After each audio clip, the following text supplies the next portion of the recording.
ada salah satu jurnal yang ditulis oleh eh, calon dokter ya, eh, dokter kandidat di S3 UIN Gus Dur, atau sebutnya Universitas Gus Dur, dan itu juga seirama dengan Profesor Dr. Amelia Fauziah juga.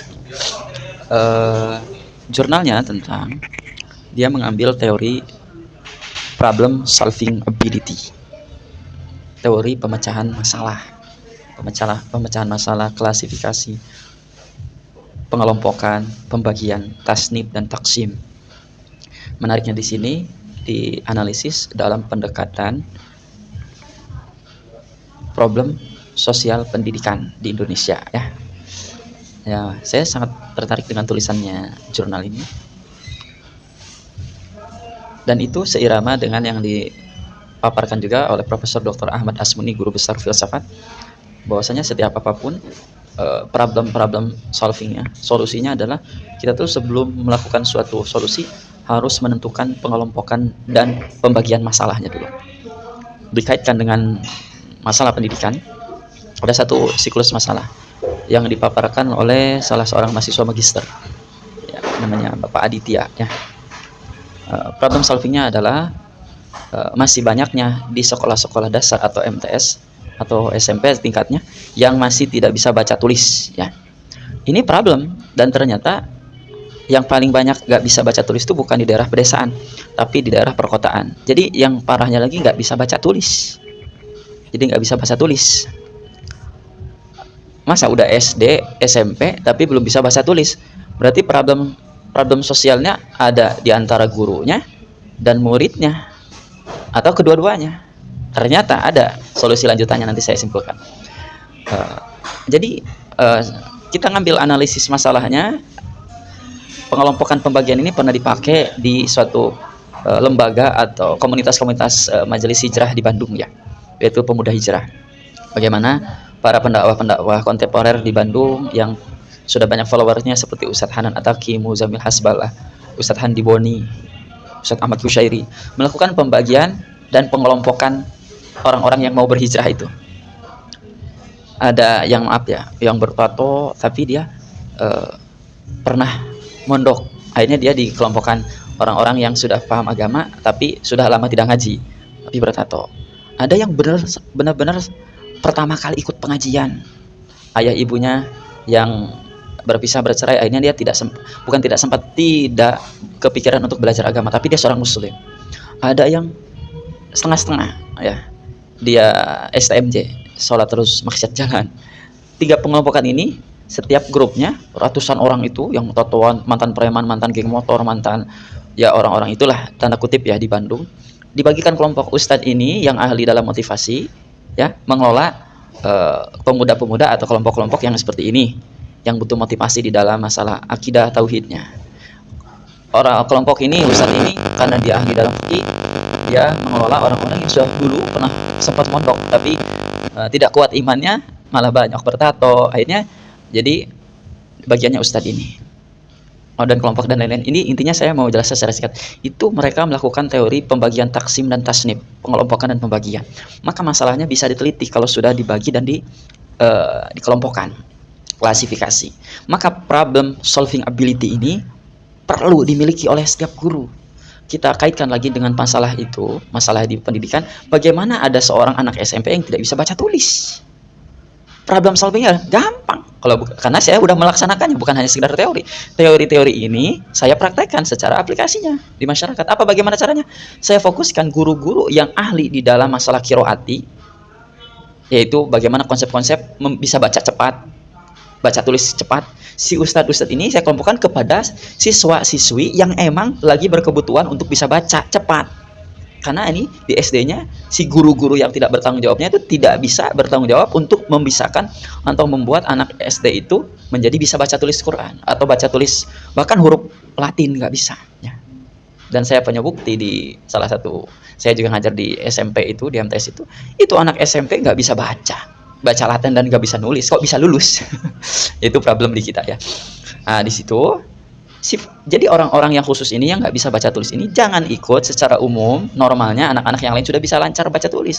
Ada kekhususan si ustadz ini atau guru ini mengkhususkan beberapa anak yang sudah dicatat itu. Jadi klasifikasi pembagian masalah.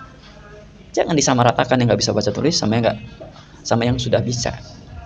Nah, akhirnya terjadilah, tahu nggak, target 3 bulan anak-anak itu bisa baca, ya. Anak-anak itu sudah bisa baca tulis, ya.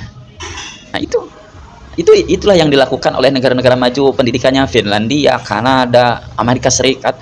Mereka tuh nggak kaku loh, nggak hanya nanti akhir semester pembagian rapot nilai digede-gedekan, ya, kerjasama antara kepala sekolah dan wali kelas, nilai harus kecil dibesar-besarkan.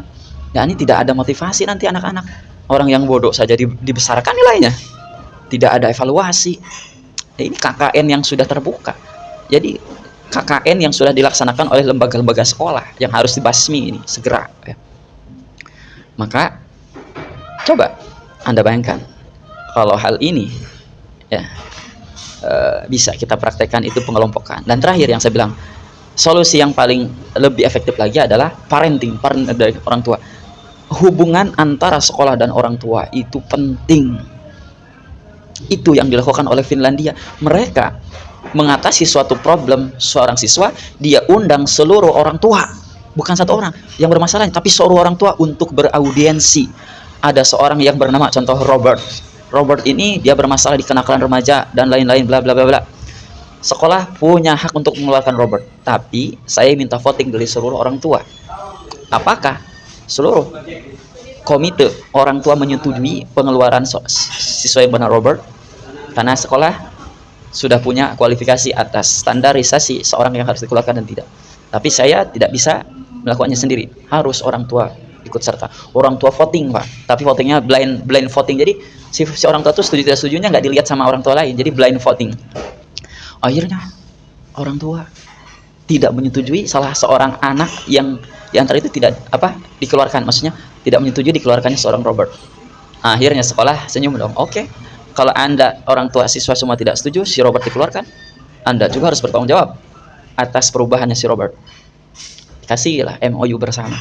Akhirnya tanggung jawab kenakalan Robert itu bukan dilimpahkan kepada sekolah saja, tapi orang tua murid, komite murid bertanggung jawab atas perubahannya Robert.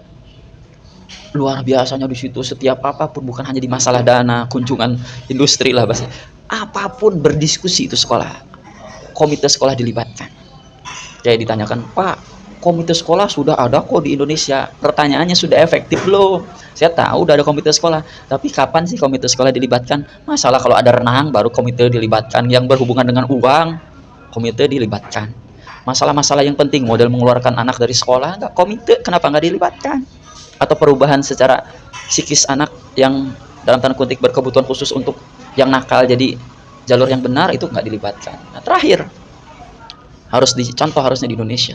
Anda tahu fakta, mereka orang-orang luar negeri, orang-orang Eropa, Jepang, Amerika dan lain-lain, mereka kaget ketika di salah satu aplikasi sebutin Ome TV, ada orang-orang Indonesia, anak-anak Indonesia yang SD SMP yang umurnya belum cukup, dia punya akun Ome TV. Yang mereka tuh kaget karena di negara mereka, di Finlandia, di Swedia, di Amerika, di Kanada, itu tidak boleh anak di bawah umur punya akun itu. Itu akun dewasa, dalam arti akun yang secara hukum harus di atas umur tertentu, makanya bimbingan orang tua namanya. Mereka melakukan sanksi berat kepada anak siswa SD, SMP atau SMA yang punya akun-akun dewasa, dalam arti akun TikTok, akun Ome, Facebook, YouTube. Karena apa?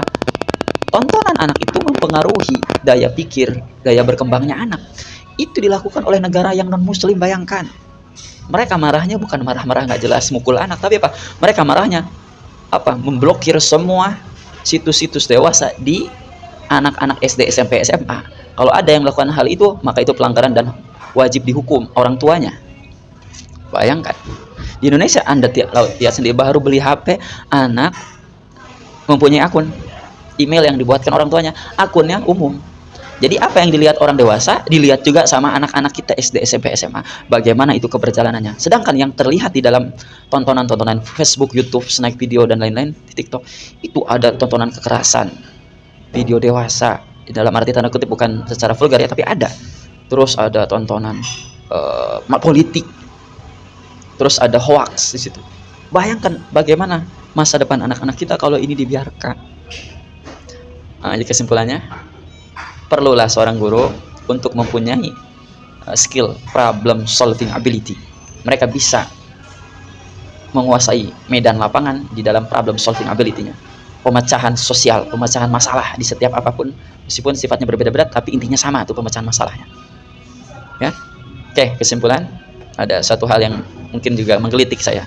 Pak Sofyan, Anda jangan samakan orang tua dulu dengan sekarang.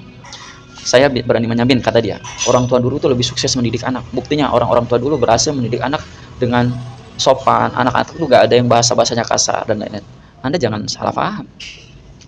Orang tua dulu, meskipun gak lulus SD, ya betul, mereka bisa termasuk sukses mendidik anak. Tapi Anda jangan samakan dengan orang tua zaman sekarang. Orang tua zaman sekarang tantangannya berlipat-lipat ganda. Orang tua zaman sekarang menghadapi anak yang dimana anak itu dihinggapi permasalahan, kekhawatiran akan narkoba, media sosial, kenakalan remaja tawuran, ya, bullying. Bayangkan berlipat-lipat orang tua zaman sekarang. Jadi gak usahlah dibanding-bandingkan orang tua zaman sekarang dan zaman dulu. Beda masalah, beda cerita. Tanpa saya mengurangi rasa hormat kepada orang tua dulu yang sudah berhasil. Anda jangan samakan, beda situasinya. Oke, terima kasih dari saya. Mudah-mudahan ada manfaatnya. Wa taufiqi illa billahi alaihi tawakkaltu wa ila unib wal muwaffiq ila. Wassalamualaikum warahmatullahi wabarakatuh.